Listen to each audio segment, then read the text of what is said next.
آیا په تاریخ کې به بل داسې یو انقلاب څوک ثابت کړي چې یو کال ایراني پوره سوی او 20 کاله په غرونو رغونو دربدریو کې جنګېدلي مجاهدین دي په منظم اردو بدل سي، په منظم پولیسو دي بدل سي، په منظم استخباراتي ځواک دي بدل سي.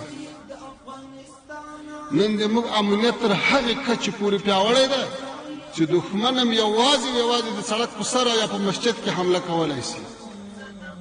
په یوه پوسته، په یوه دولتي تعمیر، په یوه ودانۍ باندې جرأت نسي کولی، نو امکانات لري.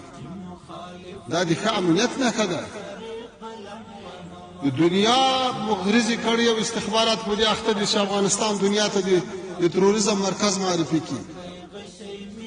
په تېرو 20 کلو کې د موږ په کابل کې کوم څوک حاکم و د سیمې له ټولو هېوادو سره اړیکې خراب نه. نن الحمدلله له ګاونډیو هېوادو سره هم اړیکې روغې دي، د سیمې له هېوادو سره هم روغې دي.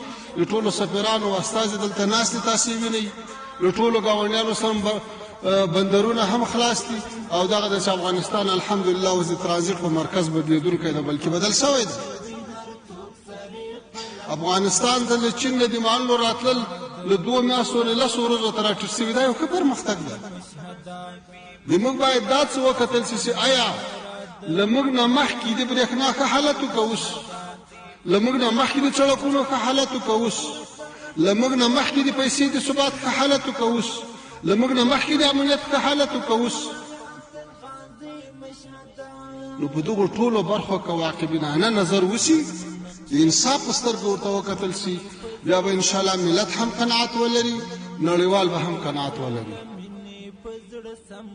نړیوالو ته موږ بار بار په مجالسو کې ویلي دي، بیا ورته وایو چې د افغانستان بې ثباتي، د افغانستان د حکومت کمزورتیا دا نه د سیمې په ګټه ده نه د نړۍ په ګټه ده. او دا هغه افغانستان ده چې نه د شوروي اتحاد هغه لښکرو کنټرول چې شعار یې دا و چې په مخ ولاړ شي بېرته په شا نه راځي.